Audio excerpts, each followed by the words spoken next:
Selamat datang di Otolog Channel. Di video kali ini, gua dan Bram akan ngobrol langsung dengan pemilik Hoke atau galeri, yaitu Pak Hoke yang ditemanin anaknya Lauren.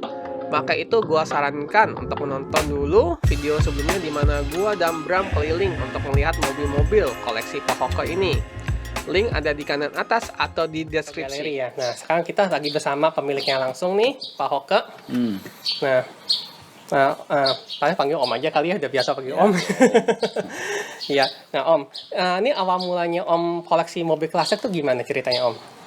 Sebetulnya pertanyaan ini tuh sudah berulang-ulang ditanyakan saya, tapi saya mau detailkan lagi. Sebetulnya waktu kecil itu memang saya ini dilahirkan di salah satu kota di Temanggung. Itu tiap hari itu kalau mau ada perlu kita mesti keluar kota yang lebih besar. Jadi adrenalin saya itu timbul waktu saya kecil, yaitu on the road gitu loh. Ya, jadi saya percaya bahwa kalau kita tidak mempunyai habit yang sejak kecil, akhirnya itu hobi yang kita tekunin setelah kita dewasa itu timbulnya instan. Padahal saya ini dari dulu. Jadi kalau orang bilang, oh mulai kapan ya? Mulai dulu saya suka. Cuman dulu itu suka naik mobil karena memang kebutuhan hari-hari. Karena saya tinggal di kota kecil gitu. Nah, setelah saya itu mobil itu merupakan salah satu kehidupan lifestyle saya sejak kecil. On the road gitu, bukan cuma naik aja. Sampai dulu itu saya ini kalau bau bensin, karena zaman dulu tuh mobil klasik papa saya ini ada Opel. Saya pernah naik Opel tahun 53 ya, itu saya lahir 55. Jadi waktu saya umur 5 tahun 60 itu Opel umurnya 8 tahun. Itu 12 jam kita tempuh dari Temanggung sampai ke Jakarta lewat Jatinegara waktu itu. Itu saya tiap hari itu kalau di mobil mesti bawa Blue Band punya kaleng karena saya muntah. Gitu loh, karena bau bensin gitu loh. Kan itu nggak ada AC, kaca dibuka ya, terus dari knalpot masuk kan. Jadi saya sampai punya satu adrenalin dan satu pikiran trauma. Wah, kalau gua besok ke Jakarta atau ke Semarang naik mobil kalengnya sunyapin, jadi trauma. Justru sekarang ini malah cuci tangan aja pakai bensin gitu loh. Jadi udah, nah itu karena sudah berlanjut. Terus saya kan ke Australia, saya sekolah di sana. Komunitas saya ini memang saya sekolah otomotif engineer kan sama mechanical engineer. Jadi kalau weekend segala itu kita kumpul-kumpul itu we talking about cars ya, dari mobil retro, mobil klasik, mobil apa. Jadi mainan saya itu ya cuman di permobilan dan perteknikan itu, nggak ada lagi ke yang lain, mau browsing kemana, mau jalan-jalan ke hutan, hiking, naik gunung. Teman-teman saya kan pada begitu, tapi saya ini masuk ke ruangan kotak-katik mobil gitu loh. Bahkan saya juga pernah restore mobil kayak seperti saya beli slight damage car itu di mana di auction. Saya betulin ya. Saya belum berani kotak-katik mechanical nih karena tapi part-partnya mahal. Ya udah cosmeticals gitu. Udah mulus, poles, jual, make money sedikit. Nah, waktu saya pulang tahun 80 saya bingung. Jadi ternyata orang itu kalau sekolah itu harus fokus, jangan ke sekolahnya doang. Nextnya mau apa? Karena saya alamin. Setelah pulang ini, cuman bedanya gue sama teman gue ngerti pengetahuan mobil, tapi statusnya dia lebih punya duit daripada gue. Karena waktu gue sekolah Australia, lu udah kerja duluan, kita bingung dari nol lagi kan. Nah akhirnya dari situ, saya harus bekerja sesuai dengan yang saya suka, itu nomor satu. Nah akhirnya saya buka itu kan company yang bikin komponen mobil. Nah dari situ sambil saya jalan, karena saya suka kotak-katik talent saya di situ ya, akhirnya saya cari mobil klasik, cari yang saya tidak mau pakai mobil baru karena mobil baru itu tidak perlu didandanin karena sudah jalan, ya kan? Karena sesuatu produk kan startnya dari create, maintenance, baru mobil itu bisa digunakan. Nah saya masuk dari yang maintenance dan restorasi ini Jadi kalau saya dikatakan sekarang Pak Hoke punya koleksi, Pak Hoke kolektor, bukan, saya restorer. Karena saya mau restore. Karena kolektor itu punya duit beli. Tapi kalau saya punya duit beli rongsok. Hasilnya nanti dibagusin. Ya itu saya berarti start. Kalau ditanya kapan, ya kalau soal mobil, senang mobil saya udah dari kecil. Tapi kalau mulai start ya setelah saya punya duit baru saya beli, yaitu tahun 79-80. Itu pun juga saya banyak diolok-olok teman-teman. lu jatuh sekolah jauh-jauh di Australia pulang cari rongsok, ya kan, buat apa? Gitu. Saya bilang ya udah kamu ketemu saya nanti 30-40 tahun lagi. Nah sekarang nggak ada orang satupun yang ngomong Pak Oke ngumpulin rongsok. Tapi ya inilah di sini saya menginspirasi teman-teman bahwa sesuatu judgement itu jangan terlalu langsung dijudge, kamu goblok lu anak papi lu nggak bisa kerja, lu goblok, nggak bisa, karena itu memang perjalanan hidup gitu loh. Jadi kita harus bisa itu. Nah itu ceritanya itu kenapa saya jadi sekarang start ngoleksi mobil, ya itu cerita backgroundnya itu tahun 79-80 lah. Wah, mantap. Beberapa pertanyaan langsung kejawab Agus. Kecentang. Nah, kalau boleh tahu Om, mobil pertama klasik Om tuh apa? Yang pertama kali Om Saya dulu restore? tuh karena saya tinggal di Temanggung, saya waktu itu saya bingung mau beli apa, akhirnya ada orang nawarin. Oh ya, saya tahu satu orang namanya Pak Gunawan, itu ada di Pekalongan, dia tuh montir lama. Dia tukang, karena saya dulu kan sering naik mobil dari Temanggung ke Jakarta lewat Pantura. Nah, itu di Pekalongan Batang itu saya selalu nengok di pinggir jalan itu ada garasi. Nah, saya mampir, mobil tuanya perongsok banyak.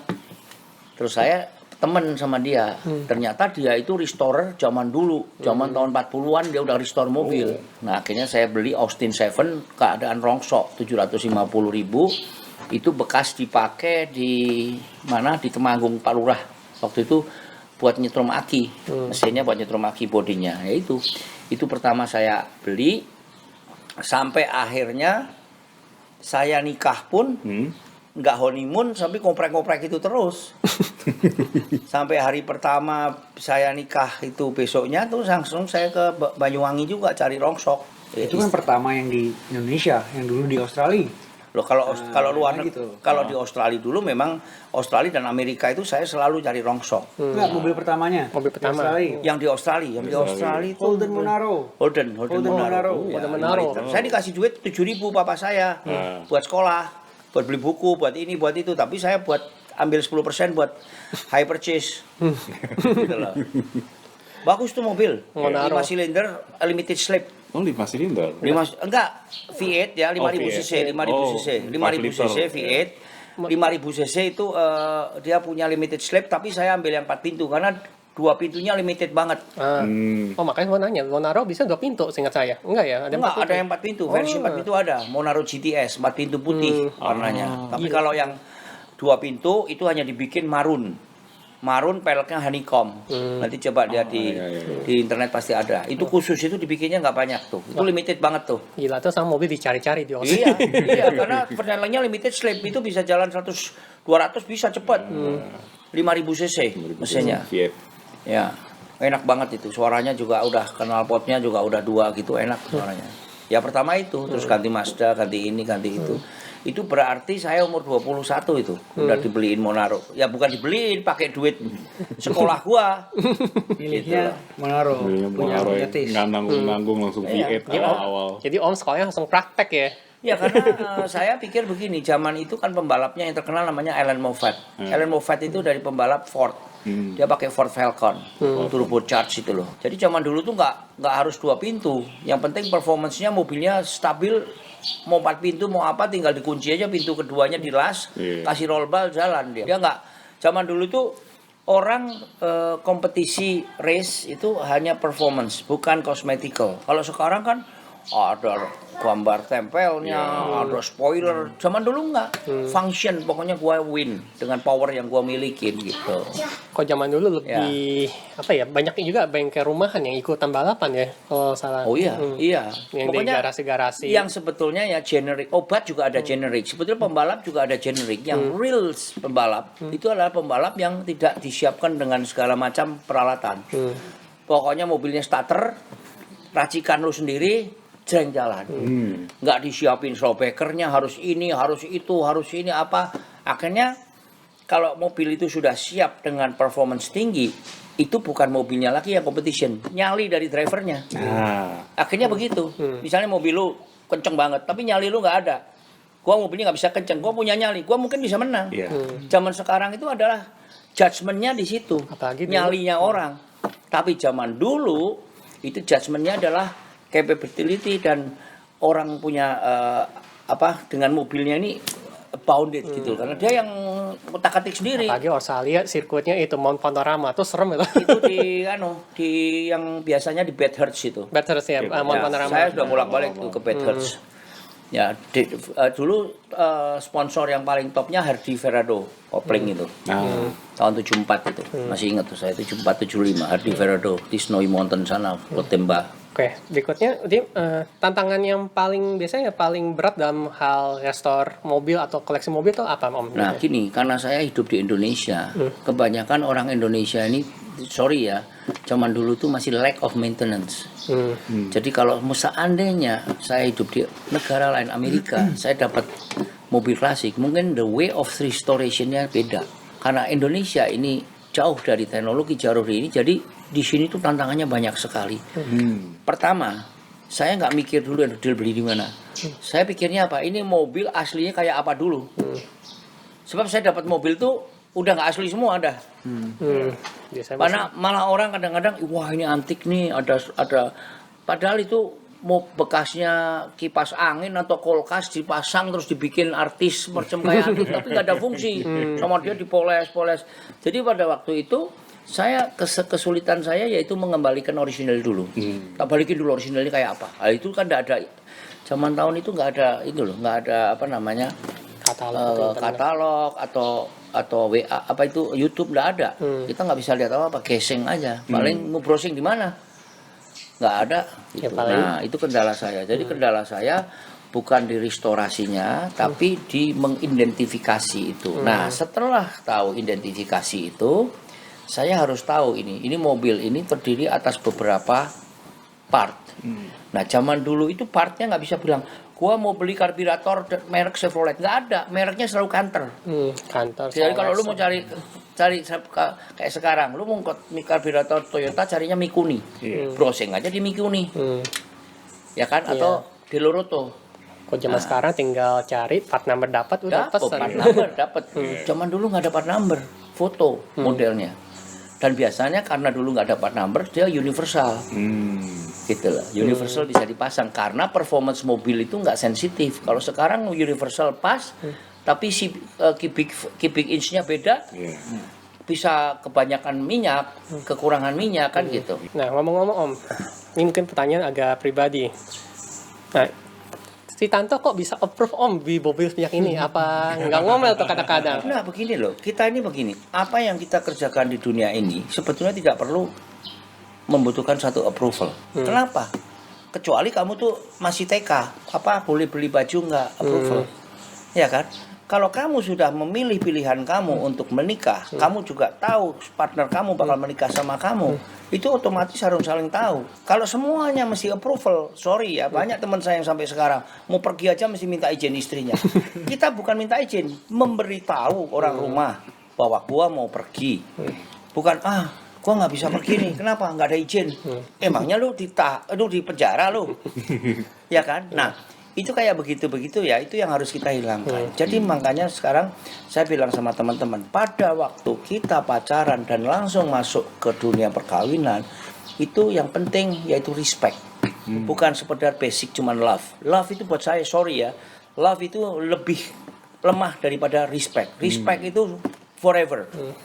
Kalau kamu respect, itu tidak ada kata-kata lagi bini ngelarang, bini nggak ada. Karena kamu respect.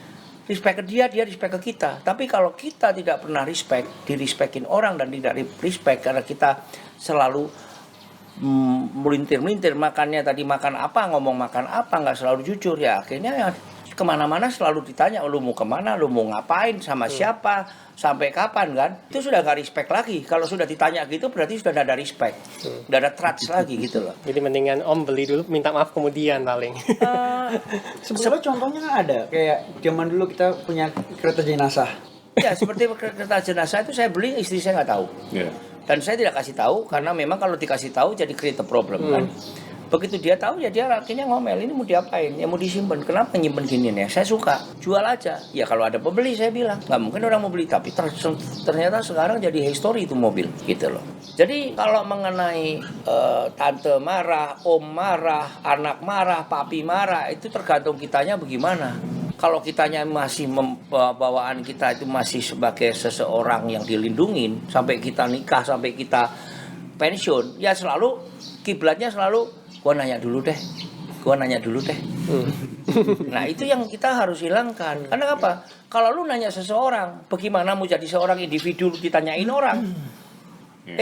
Banyak gua, Pak Oke, ini ada mau gini gimana? Ntar gua nanya orang dulu. Nggak bisa.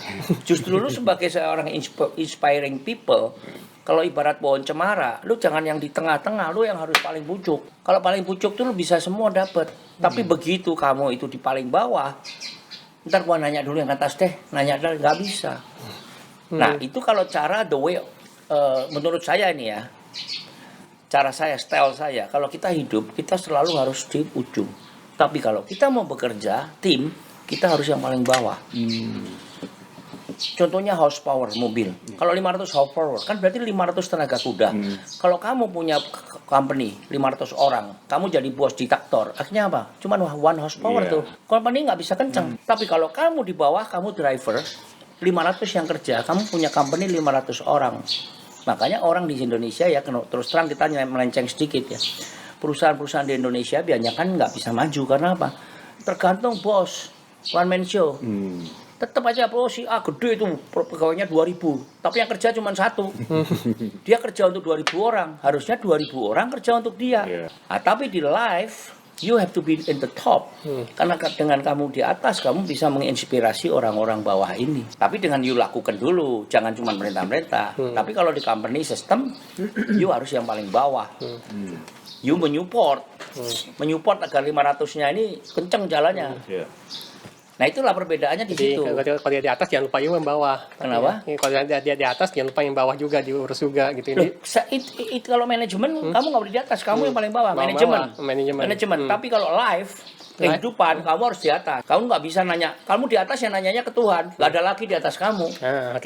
Kalau kamu masih belum siap, berarti kamu belum siap di atas. Kamu masih di tengah-tengah karena masih ada atasnya. Tapi kalau kamu sudah naik, udah paling top. Paling top tuh bukan berarti ngebos, jadi bos, bukan loh. Live, saya bilang live loh, bukan sistem kerja loh. Kalau saya begitu, kamu direktur di perusahaan, tapi cara bekerja kamu harus paling bawah untuk melihat 500-nya ini kerja. Begini, dibalik segitiganya.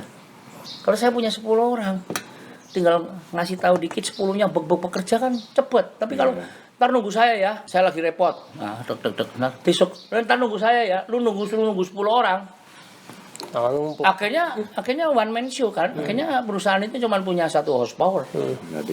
Nah, itu menurut saya. Kalau saya begitu, makanya saya sekarang bisa duduk di sini, bisa lihat mobil-mobil ini yang tadinya rongsok, saya bisa keliling dunia, bisa kemana aja karena the style of life saya kayak begitu.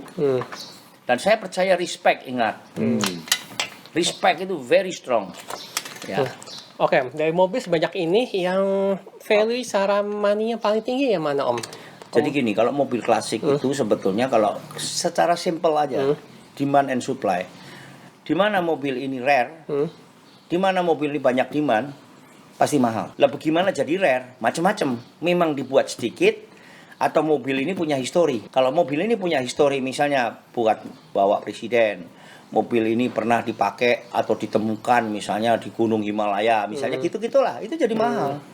Jadi secara value memang di dunia ini ada namanya mengenai bisnis komoditi soal mobil klasik. Itu memang dipelintir-pelintir. Hari ini Bugatti, ya kan, saya bikin story, ini pernah dibikin, saya jual ke kamu. Kamu akan cerita bahwa Bugatti ini sudah pernah dibeli ini. Nah, bisa aja kamu kenal baik sama namanya orang Elvis Presley, kamu jual ke Elvis tapi hanya pinjam nama. Nanti kalau sudah gitu nih, mobil udah pernah Elvis Presley, itu naik terus. Ya itu cara pinter-pinter cara ya. Saya contohnya saya pernah jual mobil 7,5 juta Thunderbirds. Sekarang Thunderbird itu sudah 3-4 miliar. Kenapa? Pernah di restore Om Hoke, pernah dipakai Om Hoke rally ke sini, pernah berjual udah pakai ini, jadi akhirnya naik. Ya, jadi ingat kadang orang penjual mobil biasa aja banyak yang gitu kadang-kadang. Artis apa? Ya, jadi kalau itu yang digoreng, tapi kan mobil sendiri ada yang memang mahal, yaitu yang bikinnya sedikit. Atau yang productionnya contohnya kayak Bertoni, ada rumah desain house yang khusus tuh, Pininfarina. Dan mobil yang recall mahal. Oh. Ya, bocor. Kena Contoh aja. lu BMW Z1 ya kalau nggak salah ya. Itu kan produk istilahnya produk gagal kan. Iya. Iya, iya. BMW. Yang pintunya masuk ke dalam Yes. lantai. Iya, Tapi itu jadi barang langka itu. Iya, iya. Mahal. Itu mahal tuh. Mahal. Kayak gitu-gitu. Wah, Om ngelesnya pintar, nggak mau nyebut yang mana. Lalu ganti pertanyaannya. Mobil yang menurut Om nilai sentimental paling tinggi mana? Yang mungkin Om kau pinta ke Loren.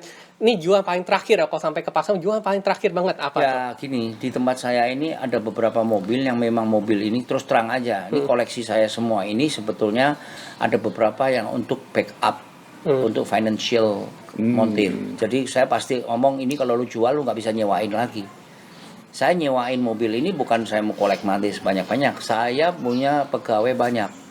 Itu harus dikasih makan. Dari mana? Kalau pegawainya ngurusin mobil ya kita ambilin dari mobil. Jangan ambilin dari perusahaan. Perusahaannya nanti bangkrut kalau buat bayarin hobi. Jadi hobi is a hobby, job is a job gitu loh. Profesional gitu. Nah, jadi kalau kamu tanya ya pasti jawaban saya mobil yang bisa laku disewain akan jual paling terakhir. Kalau secara komersial dan itu secara finance gitu keuangan. Tapi kalau secara koleksi ya ada dua lagi, mobil yang real betul-betul rare atau mobil legenda, misalnya bekas presiden, bekas perdana menteri. Ya itu macam-macam gitu loh. Jadi kalau kita bilang mobil itu kalau kita sudah senang masuk di tempat kita, itu seperti keluarga. Kalau lu misalnya ada 10 mobil, kalau kita senang satu, nanti yang 9 akan jealous, perasaan saya. Kalau kamu ya harus semuanya ini harus tidak boleh bilang ini top. Cuman kalau secara kertas value di Christie memang ini ada harganya standarnya berapa seperti BMW 328, 327, Jaguar E-Type ya, Mercy SL misalnya. Terus apalagi itu Mercy yang panjang itu yang Pullman. Semua ada historicalnya juga. Nah tapi kalau mobil legend ada yang Chrysler 4 pintu, mobil nggak laku, tapi karena bekas presiden harganya jadi naik. Nah kayak gitu-gitu. Ya dan ingat ya sebetulnya ya dengan masuknya mobil listrik ke Indonesia ini menjadikan salah satu perubahan drastis karena di Indonesia itu ada 260 merek, bayangin aja. Dari 1895. Itu pertama mobil yang masuk sini kan Mercedes. Memang Mercedes waktu itu buat mobil itu ada hubungan dengan Sultan Solo. Secara finance saya katanya di buku ya, saya baca buku. Karena ya. punya saham. Sultan Solo Mungkin punya saham atau memang Sunan Solo bantu atau saya nggak tahu lah. Pokoknya Indonesia ini merupakan negara pertama yang memang dekat sama Mercedes. Dan itu makanya Mercedes yang tahun lama itu masuk sini banyak. Yang sekarang ada di Lauman itu tahun 1825 ini barusan saya lihat. Itu akhirnya jatuh ke tangannya private orang Belanda. Dibalikin susah itu mungkin. Balik lagi susah. Dan itu one cylinder. Kamu tahu kan yang kayak Dokar itu? Ya, Tapi ini yang Pantone-nya besarnya. Bukan yang one people yang bisa one people ya. Enggak, ini Pantone. Bukan kayak horse carriage yang Jadi panjang dia kayak station wagon orang juga. kayak kuda. Modelnya persis kayak Delman di Malioboro. Persis. Cuman engine-nya di belakang. Itu juga starternya pakai flywheel-nya aja. Flywheel-nya ditarik, Biar muter. langsung dia kompres gitu. Telanjang kelihatan pistonnya begitu. Kelihatan. Pakai uap dia. Jadi Indonesia lebih keren ya dibandingin yang Iran ya. Itu kan yang G-Wagon Iran kan. Karena Kalau inovasi itu banyak negara. Indonesia bukan tidak diinovasi, tapi inovasi untuk Indonesia dipakai untuk investasi. bukan untuk pertama itu pertama itu loh, untuk invention. Ya, inovasinya di sini pertama Mercedes. Nah, terus terang waktu itu demand paling tinggi otomobil itu di Indonesia karena VOC. Dulu orang Belanda sendiri. Jadi orang Belanda sendiri mau kesini kan perlu kendaraan, wirawiri masuk ke perhutanan segala macam itu. Nah dia buat jalan, buat kereta api, makanya tuh kereta api tua, mobil-mobil klasik semua itu biasanya bikinan Eropa. Mercedes mendominasi dan mobil Amerika. Nah, apakah mobil klasik itu bisa dijadikan suatu investasi? Bisa tergantung. Makanya kamu tuh sebagai kolektor itu bisa investasi, tapi kalau restoran nggak bisa. Ya sorry to say ya, usaha bengkel ini adalah usaha yang surviving, tidak ada yang sukses kecuali bengkel besar, ATPM atau bengkel insurance ya. Tapi kalau bengkel repair, dimanapun saya udah cek. Tapi kalau you sebagai kolektor ya beli 50 perak jual 75 di pedagang lah. Ada Pedagang bisa. Pedagang ada bisa untuk hidup itu. Jadi kena kolektor pun ini pedagang juga. Ya, tapi gini, tergantung negaranya di mana. Kalau negaranya ini GDP-nya masih rendah, di bawah 3.500, rendah banget. Orang udah nggak mikirin mobil-mobil klasik. Tapi kalau you di Eropa, di Amerika, di Jepang paling bagus Oh, tuh. Jepang banyak ya. Orang punya duit lebih. Dia rumahnya kecil, ya udah mending beli Bugatti satu. Yang harga 15M, 20M, dia happy, proud. Padahal cuma piece of metal itu. Kalau ditimbang juga cuma berapa, nggak sampai 2 ton. Tapi dia happy gitu loh. Nah, gimana cara suatu mobil klasik tuh dijaga nilainya? Ya tadi kembali lagi kan saya bilang, saya stresnya itu dari awal begitu terima, itu saya mesti inventaris. Ya ini tuh istilahnya mobil ini berapa persen ke orisinilnya. Kalau ke orisinilnya tinggal 20%, saya nggak mau terusin, malah mungkin saya bikin custom. Hot rod kayak apa kayak, atau saya jual, saya cari yang unrestored bobrok tapi full original. Itu saya lebih. Kan value-nya di sana. soalnya. Value-nya di situ Value-nya gitu di loh. Jadi original jadi kalau sekarang udah ketahuan itu ya baru kita lihat kira-kira kalau mau restore itu NOS masih banyak nggak di old stock partnya. Nah makanya di mobil ini ada 3 kategori ya, yang namanya GM, General Motor, itu membawain semua mobil-mobil yang bikinan Amerika, Buick, Packard, Cadillac, Chevrolet, itu semua di bawah GM. DPCD. Ada lagi DPCD, Dodge, Plymouth, Chrysler, DeSoto. Itu membawain DPCD yang sekarang Jeep TJ, Chrysler. Ya, Group. Ada lagi yang namanya Ford Group, itu Fairlane, Thunderbirds, Lincoln semua. Nah ini 3 big three. Di Amerika Ya, jadi kalau bilang Pak ini ganti punya Ford, mobil lu apa Chevrolet? Nah agak susah. Karena ini gengsi-gengsian nih orang. Chevrolet bikin 350, Ford nggak mau kalah bikin 351. Satu aja. Engine cubic inch-nya. Kubifikasi engine-nya. Iya, jadi saingan mereka bersaing sendiri gitu. Chrysler juga. Nah dari 3 ini yang paling top yaitu GM, kedua Ford, ketiga Chrysler. Nah tapi itu secara bisnis besarnya, secara volume. Tapi kalau saya pelajarin secara family konsistensi, saya suka Ford. Karena Ford tuh sekarang udah nggak merger ke terlalu banyak dengan perusahaan. Paling banyak tuh GM. Wah modar kemana kemari. beli kanan kiri kanan kiri. Iya, dan Chrysler itu konvensional. Dia paling ke mobil-mobil tertentu. Dia join sama Mercy udah. Yang gede-gede gitu loh. Tapi yang paling konsisten ini sebetulnya Ford. Ford ini dia yaitu yang saya bilang. Dia itu tadi sistem kebalik itu, bos di bawah. Karena waktu Ford itu kesulitan resesi, semua pegawainya suruh beli mobil Ford. Jadi dia bilang, ngapain gua mesti jualan dulu, kalau jual aja ke dalam perusahaan. Dikasih keringanan. Nah, si polisi begitu tuh yang akhirnya bisa survive. Nah, sekarang ini yang agak saya susah karena lahir mobilnya ini masih baby baru, tapi saya yakin, saya barusan ketemu satu mobil tuh namanya mereknya aneh lah. Bikinan Sweden. Ya. Bikinan China, tapi gayanya Sweden. Setelah saya cek tuh orang Volvo pada keluar pada bikin mobil di China, tapi bagus banget. Pokoknya desainnya nggak kayak mobil Asia deh. Mereknya apa ini? NEV bukan?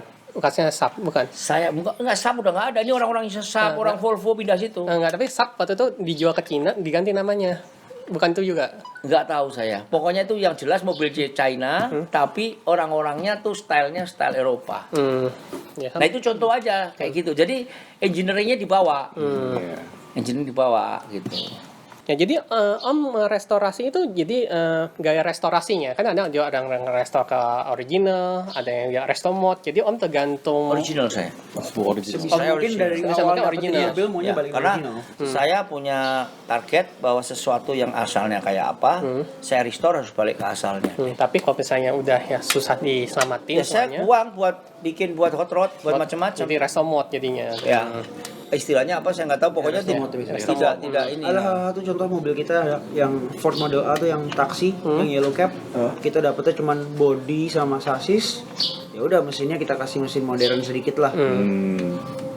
Yang penting bisa function. Ya udah kita nggak perlu orisinal gitu loh. Tapi kita bagusin juga. Ya soalnya saya juga lagi suka geli tuh kalau lihat G-Wagon mesinnya Toyota tuh. Saya paling nggak suka.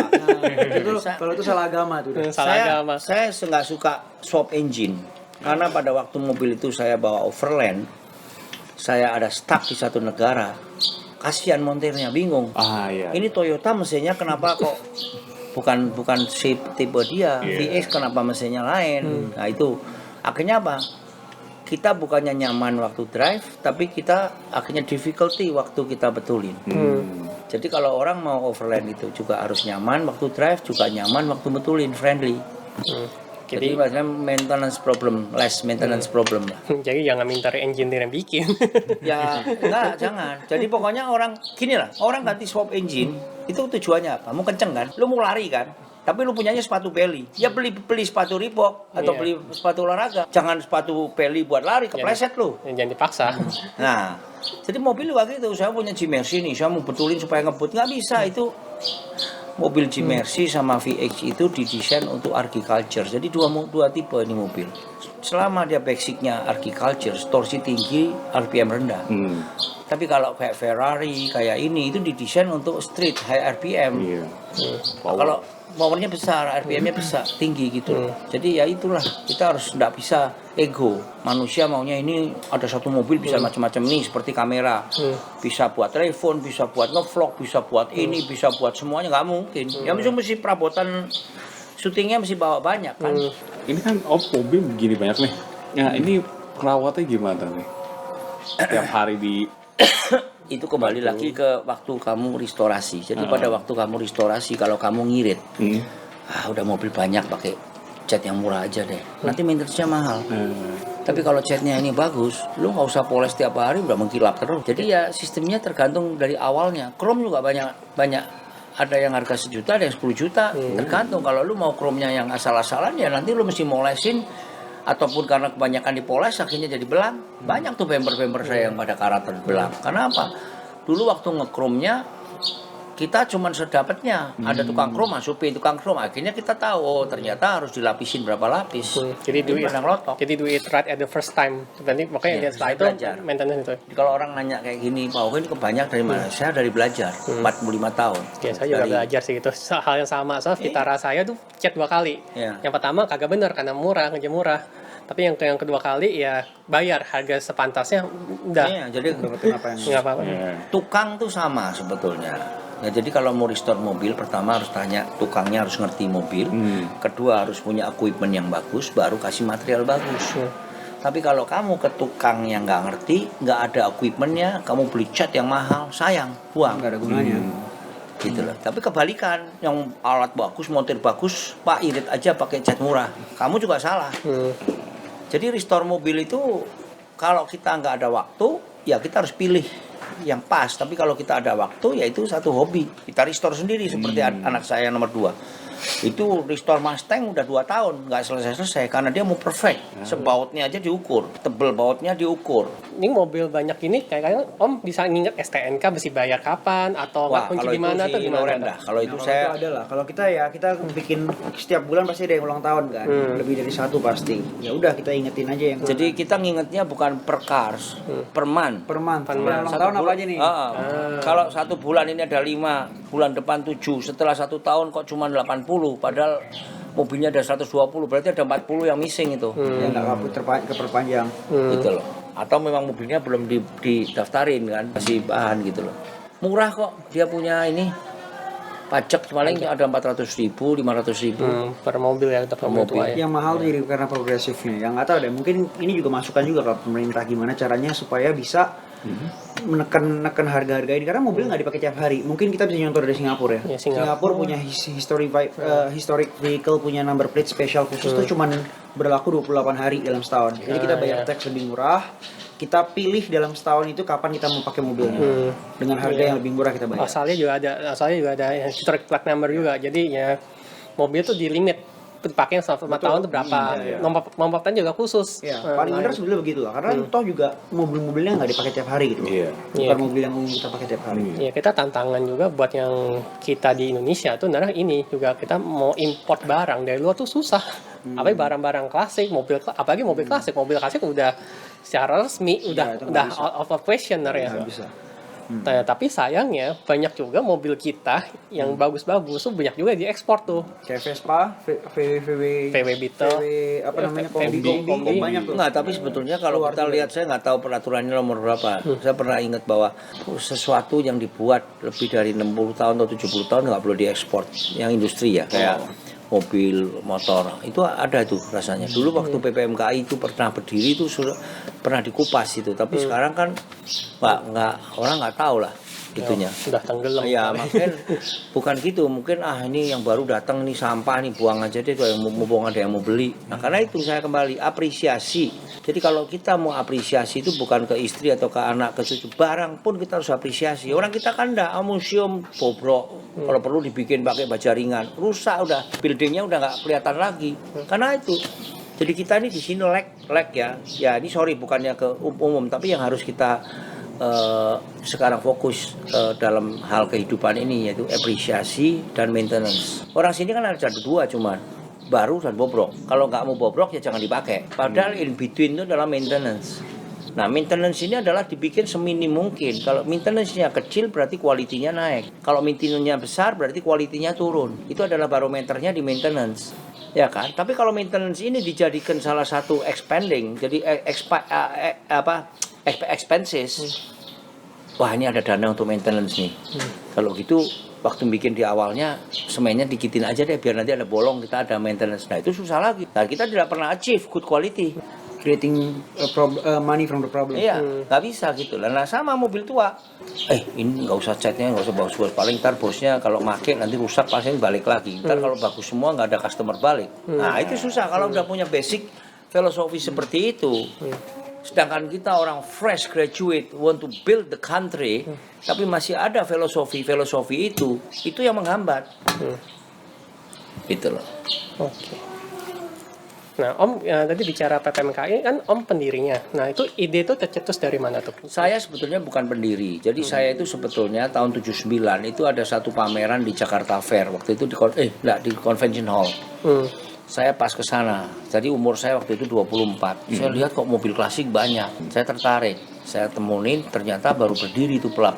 Itu didirikan oleh Pak Imam Effendi, Pak Miarsa, Sofian Tamara, ada beberapa orang, 4-5 orang. Mobilnya nggak banyak, saya 8 atau 9. Akhirnya tertarik, akhirnya saya daftar. Padahal saya punya Austin 7 belum selesai, baru dapat gitu loh. Udah saya daftar karena saya ini fokus terus, kemana-mana saya bikin acara sampai ke. Yang pertama itu Jakarta Semarang PP. Wah itu 5 jam sampai non-tol loh. Itu gila itu, ke Pantura, tapi sepi. Ya itu sepi. Nah kayak gitu-gitu akhirnya saya berkembang terus saya jadi ketuanya PPMKI diangkat sampai 9 tahun. Nah jadi dari situ PPMKI saya dengan Pak Solikin GP saya kembangin karena memang saya hobi mobil klasik tuh saya bawa keliling Indonesia sudah 80%. Yang belum Irian sama Maluku aja udah sampai Komodo, Aceh, Kalimantan, Brunei pakai mobil klasik loh. Dan ya. jalan zaman dulu kan belum banyak aspal juga. Iya, kita sama Pak Solikin tahun 94 buka jalan Trans Sulawesi. Saya naik BLR 55 yang kuning itu. Itu nggak ada aspal. Nggak ada aspal. Nggak ada. Itu masih ada videonya itu. Lihat di YouTube. Trans Sulawesi 94. Jadi Om off-road pakai mobil klasik. Iya. Jadi itu saya mobil klasiknya sampai saya bolongin bagasinya belakang buat taruh ban. Kan banyak bawa banyak. Ya ban zaman dulu gampang. Iya, jadi zaman dulu lebih fun karena lebih natural gitu loh. Dan dalam perjalanan nggak diganggu oleh wifi. Mana ada wifi? Nggak. Mana sikil. berhenti dulu, klik dulu. Kita kirim ke Kudu. Enggak, jalan terus di hutan, nggak ada selfie-selfian. Nggak ada ngirim berita dulu, pamer dulu nih gua di sini di pinggir laut, nggak ada. Jalan terus. Gitu. Nah itulah sekarang ini yang sudah susah, nggak fokus, makanya capek. Karena di jalan ini banyak adrenalin kita terputus. Mau foto, mau makan, mau kuliner, mau ini, sampai tujuan udah capek. Iya, saya ngerasain sih. Capek jalan sambil mikir, wah rekam ini Iya, capek. Nggak fokus gitu loh. Untuk anak muda yang mau jadi kolektor mobil klasik, itu kiatnya apa sebaiknya? Muda itu umurnya berapa dulu? Yes. Karena muda relatif. Ya mungkin umur Om kali dulu umur 21 atau 21 tidak bisa jadi kolektor. Karena belum punya uang. Kita ngomong the truth. Nah, kali kalau 21 adalah start senang dulu. seneng dulu. Karena kolektor tuh startnya dari senang. ya kan? Dan yang nomor satu di atasnya senang yaitu passion. Kalau kamu tidak punya passion, jangan harap kamu bisa mainan mobil klasik. Bisa beli, tapi tidak ada passionnya. Beli pun akan rusak, nggak dipakai. Jadi Soalnya ya main mobil klasik kita mesti berhadapan sama tuanya dia, kayak rusak apa, mesti sabar kan? Atau intinya gini, kamu tuh mau, misalnya kamu sekarang mau jadi YouTuber. Kalau kamu nggak passion, nggak bisa ngedit, nggak bisa nunggu mau syuting kok cuaca gelap, hujan nunggu lagi, nggak passion, nggak bisa bagus. Pokoknya kuncinya di hidup ini passion aja. passion. Kalau lu nggak passion, nah itu lawannya passion kan instan. Lu kalau sebagai orang instan, itu sudah hit and run, nggak akan jadi. Mobil tua jangan dimasukin. Jangan dimasukin. Sebetulnya kalau zaman sekarang mungkin lebih kayak ada dua klasifikasi ya. Orang-orang punya duit, yang muda misalnya pengusaha muda udah punya duit. Mereka nggak punya waktu. Mereka beli yang udah jadi. Mereka mungkin puas. Tapi ada juga yang orang nyari kepuasan dengan gua beli murah, gua bangun, enjoy the process. Baru lu bisa enjoy mobilnya. Jadi either one lah. Lu mau bayar di depan mahal atau lu mau beli murah tapi bisa ngikutin prosesnya. Tapi yang penting passionnya dulu. Passion itu nomor exactly ya. Tapi kadang-kadang gitu kita ngeliat banyak loh sekarang kolektor-kolektor yang istilahnya mungkin nggak muda-muda banget ya, udah mapan lah, udah punya duit, udah punya bisa beli mobil apa yang aneh-aneh. Tapi dia nggak sabaran, dia nggak mau suruh nunggu 1 bulan beberapa 1 tahun atau sampai 2 tahun untuk restore satu mobil. Mereka ngerasa nggak punya waktu. Ini ada beberapa. Ujung-ujungnya itu sebetulnya nggak cocok. Jadi mendingan mereka beli mobil baru aja, beli exotic car, cocok lah buat mereka gitu. Jadi tergantung lah. Kalau kita udah ketemu sama orang yang megang duit banyak, terus masuk ke dunia restorer, itu ya sorry to say, saya nggak ngomong siapa, tapi banyak yang sihnya jadi tukang-tukang jadi mahal. Pak saya dulu ini jok, berapa biasa? 4 juta, saya bayar 6 deh, tolong bikin. 2 hari selesai 2 hari karena dia mau enjoy, gue punya duit. Tapi itu bapak itu nanti kalau ada besok, kalau nggak 6 gue nggak kerja gitu loh. Banyak tukang krom saya rusak semua, yang tadinya 3 juta sekarang pak kalau nggak 8 juta saya nggak mau. Akibat karena Nah itu kayak begitu karena dirusak dengan orang-orang yang punya uang mau instan jadi kolektor. Gue punya mobil nih udah jadi, padahal si A ini udah 5 tahun nggak jadi nungguin. Sekarang begitu nyampe, sekarang udah naik pak kromnya, maaf pak. Itu 3 juta kan yang lalu, sekarang 5. Akhirnya nggak mendidik lagi tuh. Jadi ya saya himbau juga kepada orang-orang yang memang kolektor. Ya kalau bisa, kalau pada waktu kamu mau restore mobilnya, ya harus antri lah, harus passion lah. Saya tahu kolektor pasti banyak uang kan. Tapi anak muda ini bagaimana nasibnya yang uangnya pas-pasan. Bisa-bisa itu bumpernya nggak di-chrome lagi, dicat akhirnya. Nah itulah kayak gitu-gitu. Saya menghadapi banyak ini. Jadi masalah itu. fenomena sekarang nggak hanya mobil dan part doang kegoreng, tukang pun juga kegoreng. Oh iya, semua. Semuanya kegoreng. Karena ujung-ujungnya uang. Kalau tiap uang itu ngerusak semuanya, ngerusak passion uang itu. Ini nih Om, kan rata-rata ada orang yang punya mobil klasik gitu, tapi dia bikin mobilnya jadi elektrik nih. Pendapat Om tuh gimana jadi? Mobil elektrik. Mobil di-convert. Mobil kayak mobil konvensional. tapi mereka convert ke elektrik gitu. Karena nyari part susah kan. Semua inovasi di sini itu selalu punya proud, punya wah gua nanti mau nemuin ini. Wah kalau bisa gua nemuin ini. Tujuannya itu orang visinya apa dulu? Dia mau cari duit, dia mau cari nama, atau dia bekerja untuk future for the civilians, untuk people. Itu dulu deh pertanyaan saya itu. Kalau dia civilians for the future, dia akan researchnya diperkuat. Tapi kalau sekedar ini motor apa ini RX King, waduh gua ganti listrik, itu pasti ada behind the mind ada. Gua mau dipuji orang karena gua bisa convert satu.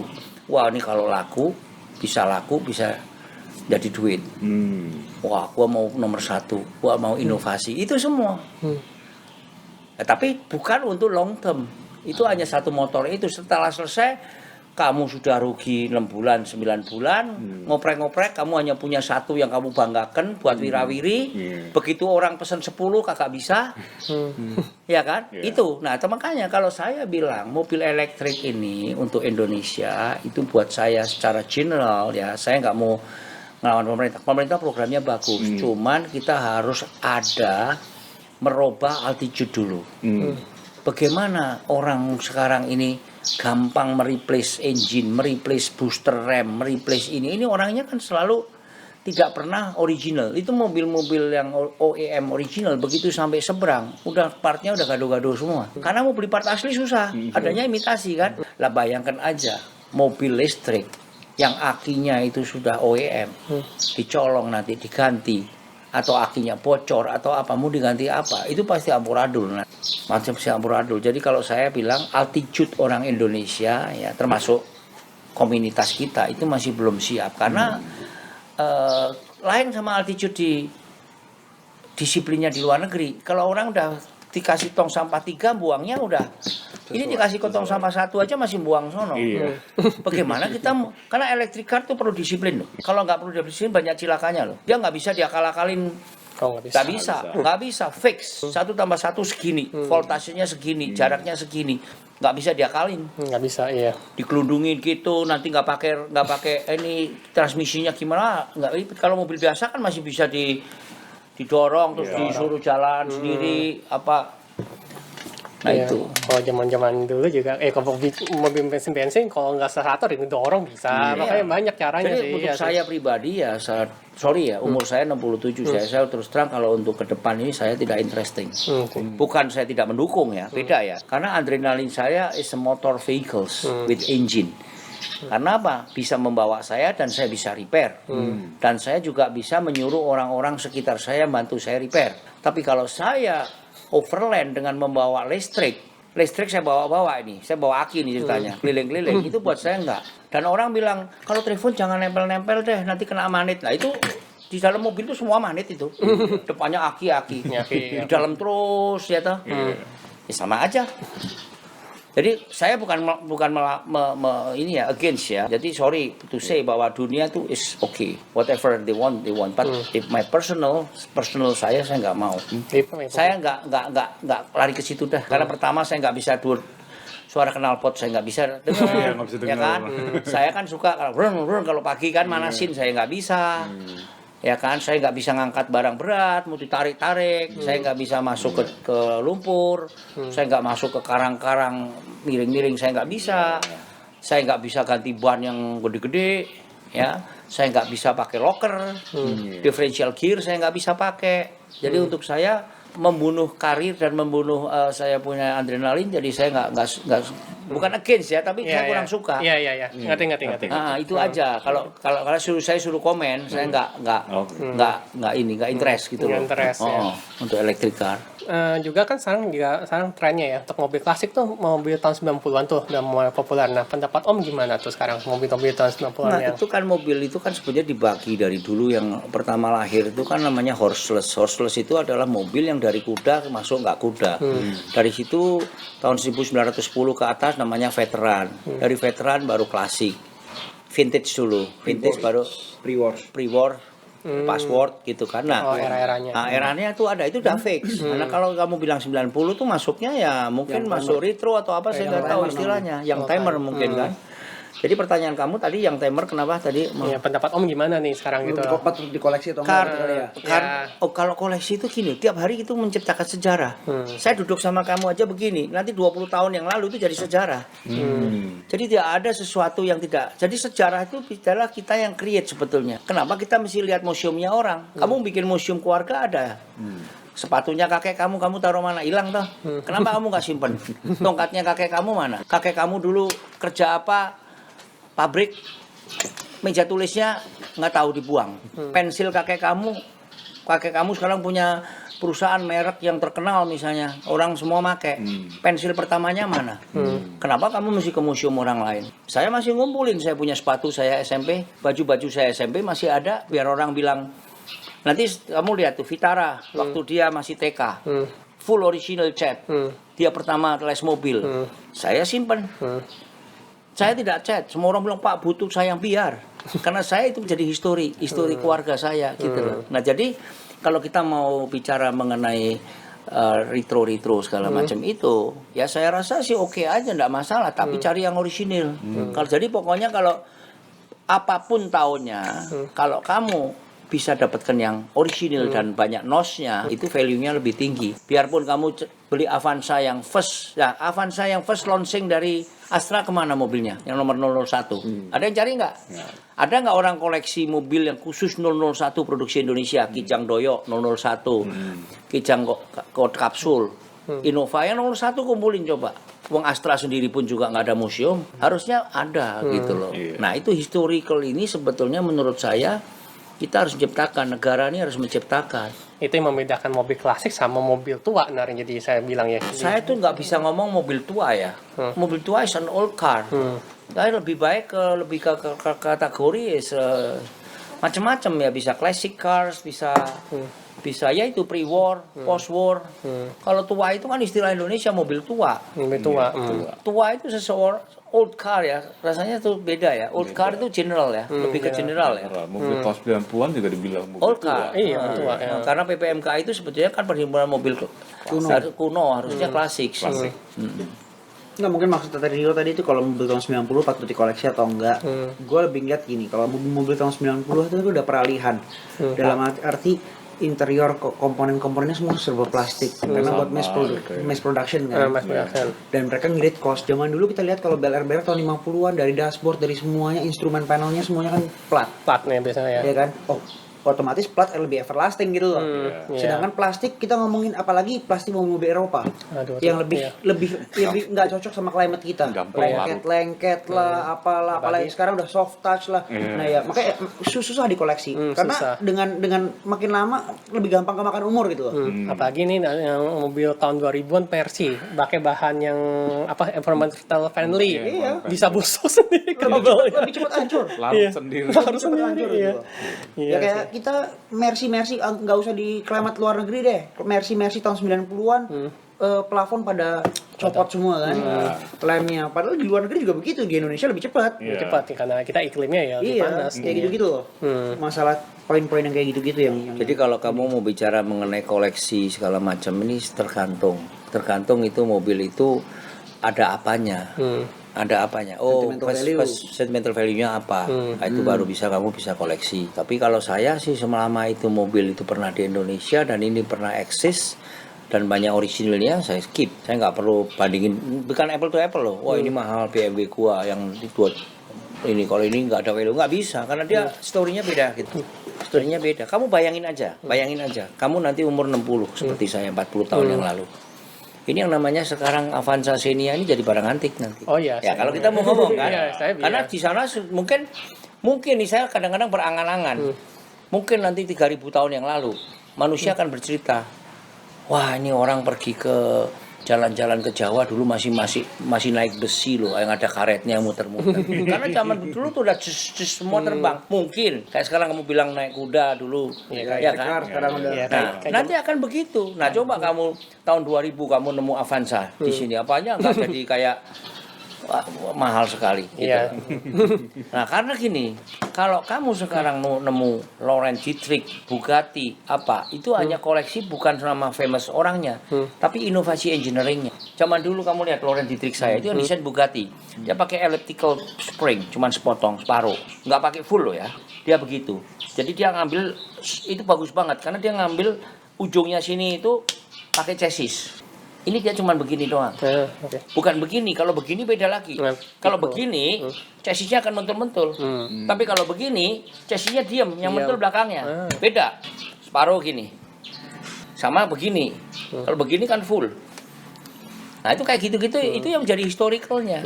Jadi menurut Om tuh semua mobil tuh yang kalau untuk jadi koleksi yang penting tuh story di belakangnya itu. Loh iya kalau zaman dulu ya. Tapi mobil sekarang mau di-storykannya apa?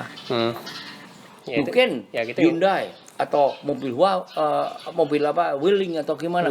Nih loh dengan baterai dengan baterai 100 ampere bisa sampai Surabaya. Jadi lain kali mobil itu performance bukan merek Wuling atau merek baterainya merek apa. Kalau itu ya sekarang. Iya. Jadi nanti itu orang tergantung daripada dinamo dan baterai. Kulitnya, casingnya terserah deh. Iya. Oke. Terima kasih banyak Om. Ini kita banyak belajar nih. Banyak belajar untuk mobil klasik. Mobil klasik ya. Ya, kita juga nanti di berikutnya kita bicarain ya tentang pengalaman Om keliling dunia ya. Ya. Oke, kalau gitu kita tutup dulu ya. Sampai video berikutnya. Ya, terima kasih telah menonton. Jangan lupa subscribe dan like video ini ya. Ya, sampai jumpa.